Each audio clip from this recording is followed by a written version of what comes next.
வணக்கம் வணக்கம் வணக்கம். என்று சொல்லியே வில்லனி பாட ஆமா வில்லனி பாட தந்தருவாய் உரை மகளே. தந்தனத்தம் என்று சொல்லியே வில்லனி பாட ஆமா வில்லனி பாட தந்தருவாய் உரை மகளே.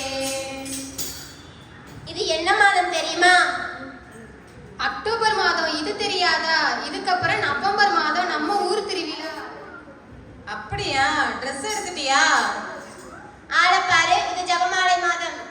ஆமா ஜெபமாலை மாதம். தந்தனத்தம் என்று சொல்லியே வில்லனி பாட ஆமா வில்லனி பாட தந்தருவாய் உரை மகளே. ஜெபமாலைன்னா அந்த 53 மணி வச்சு சொல்லுவாங்கல்ல, அதானே?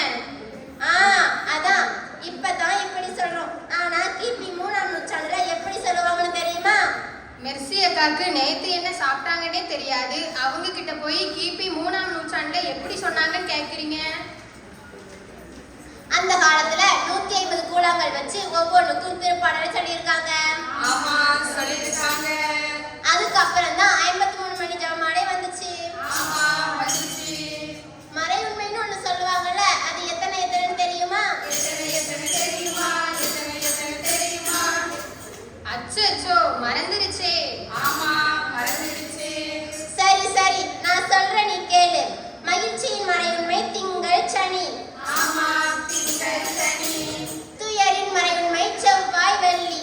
ஆமா செவ்வாய் வெள்ளி. மாட்சியின் மறை உண்மை புதன் ஞாயிறு. ஆமா புதன் ஞாயிறு. ஒளியின் மறை உண்மை வியாழக்கிழமை. ஆமா வியாழக்கிழமை. தந்தனத்தம் என்று சொல்லியே வில்லனி பாட ஆமா வில்லனி பாட தந்தருவாய் உரை மகளே. சரி 4 மறை உண்மைன்னு சொன்னீங்கல, அப்படின்னா என்ன கொஞ்சம் சொல்லுங்களேன். சரி சொல்றேன். மகிழ்ச்சியின் மறை உண்மையை பத்தி பார்ப்போமா? ஓ பார்க்கலாமே. முதலாவது கபிரியேல் தூதர் தேவாண்ணைக்கு மங்கள வார்த்தை சொன்னது. ஆமா சொன்னது. எங்க சொன்னாங்க? எப்படி சொன்னாங்க? அருள் நிறைந்த மரியே வாழ்க ஆண்டவர் உம்முடனே பெண்களுக்குள் பேறு பெற்றவர் நீர். உம்முடைய திருவயிற்றின் கனியுமான இயேசுவும் ஆசீர் பெற்றவரே. புனித மரியாயே இறைவனின் மாதாவே பாவிகள் எங்களுக்காக இப்பொழுதும் எப்பொழுதும் எங்கள் மரண நேரத்திலும் மன்றாட வேண்டும் அம்மா.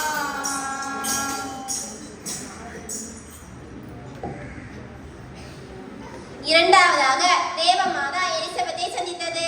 ஆமா சந்தித்தது. அவங்க ஏற்கனவே கருவுற்றுதானே இருந்தாங்க. ஆமா, இருந்தாலும் அவங்க கடவுள் மீதும் மரியம் மீதும் கொண்ட பேரன்பு 40 நாளா அவங்களோட இருந்து உதவி செய்த பேரன்பு. ஆமா பேரன்பு. மூன்றாவதாக இயேசு பிறந்தது. ஆமா இயேசு பிறந்தாங்க.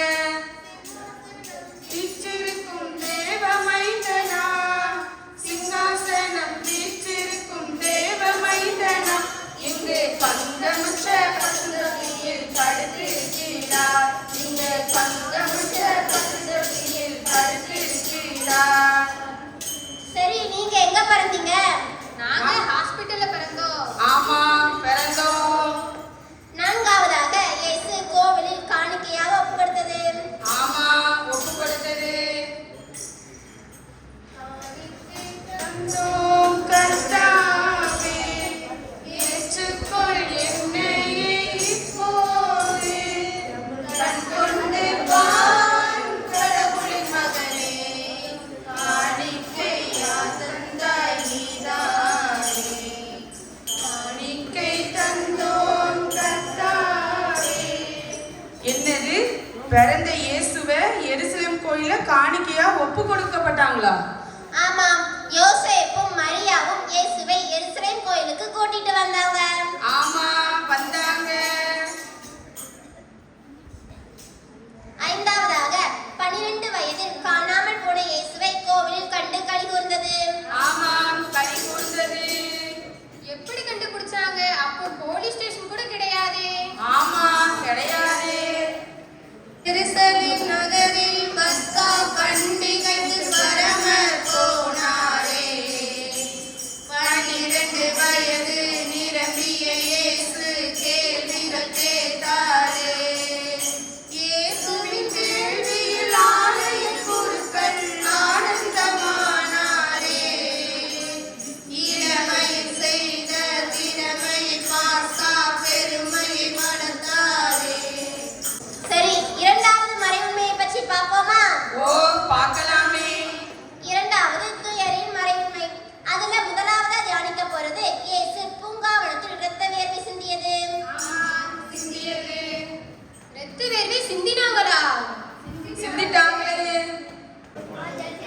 யாரே தெய்வ நிந்தனை செய்பவர் என்ற பழியை சுமந்தாரே சிவப்பு அங்கியால் இயேசுவை மூடி சவுக்கால் அடித்தாரே இயேசுவை சிலுவையில் அறைந்தாரே தந்தனத்தம் என்று சொல்லியே விழினி பாடலாமா விழினி பாட வந்த கயிறை மகளே தந்தனத்தம் என்று சொல்லியே பாடலாமா விழினி பாட வந்த கயிறை மகளே.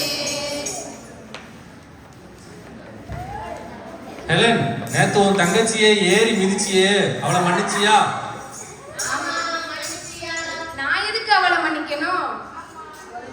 அதான் இயேசு மன்னிக்க சொன்னாங்கல்ல, இனிமேலாவது எல்லாரையும் மன்னிக்கணும். நாலாவதாக இயேசு சிலுவை சுமந்து சென்றது. நான் மட்டும் அங்க இருந்திருந்தேன்னா அப்படி நடக்க விட்டிருக்க மாட்டேன். அதை நீ இப்ப கூட செய்யலாம்.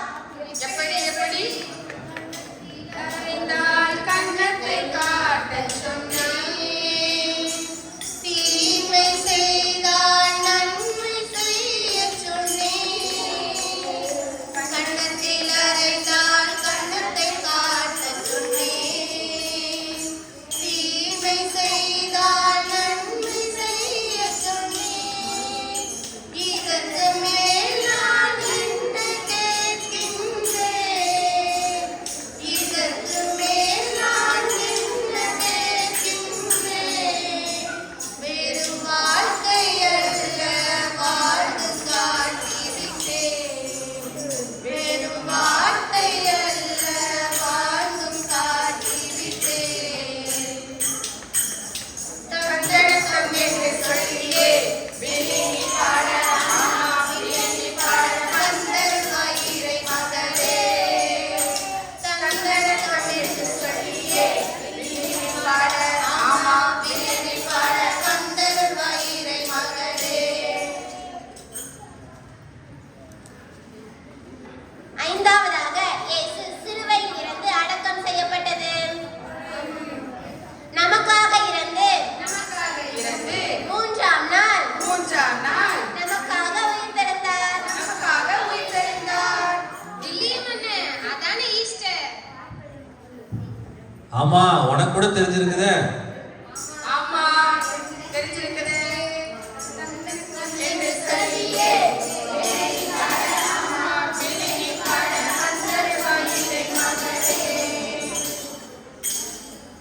நம்ம மூன்றாவது மறைவுண்மையை பார்ப்போமா? வேண்டான்னு சொன்னா விடவா போறீங்க? ஆமா விடவா போறீங்க? தந்தனத்தம் என்று சொல்லியே ஆமா விழினி பாட வந்த கயிறை மகளே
என்னது ரசமா? கல்யாண வீட்டுல ரசமா? எங்க ஊர்ல எல்லாம் கறி குழம்பை தவிர கல்யாண வீட்டுல ரசத்துக்குலாம் சான்ஸே இல்லையே.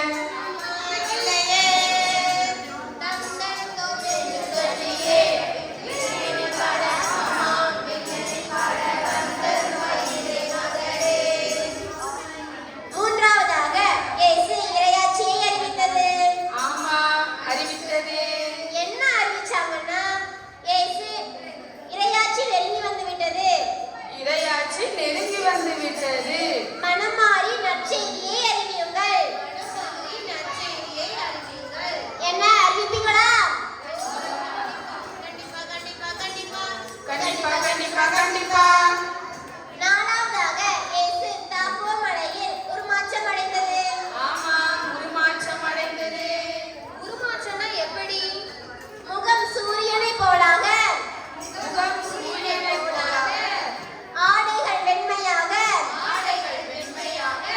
மோசே மற்றும் எலியா ஆகியோர் இயேசுவுடன் தோன்றினர். ஐந்தாவதாக இயேசு நற்கருணையை ஏற்படுத்தியது. நற்கருணைனா என்னது? நற்கருணை என்பது ஆண்டவரின் அன்பு. பாவிகளை மன்னிக்கும் ஆற்றல். அப்புறம் அது யாருக்கு கிடைக்கும் சொல்லுங்க பாப்போம்.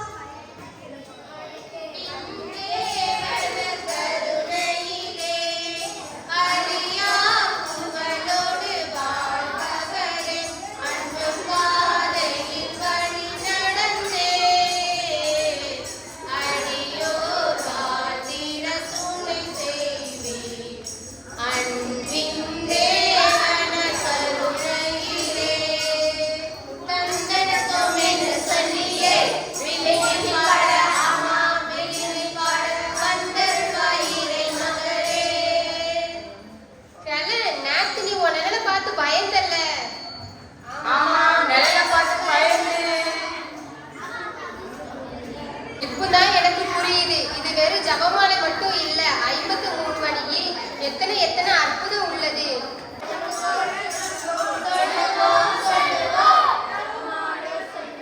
ஜெபமாலை சொல்லுவோம். வராது வராது, தீமையே வராது. வராது வராது, தீமையே வராது. சொல்லுவோம். ஜெபமாலை சொல்லுவோம்.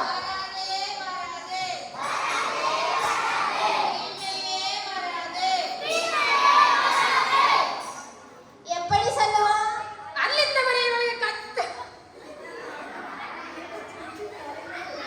அப்படிதான் சொல்லக்கூடாது.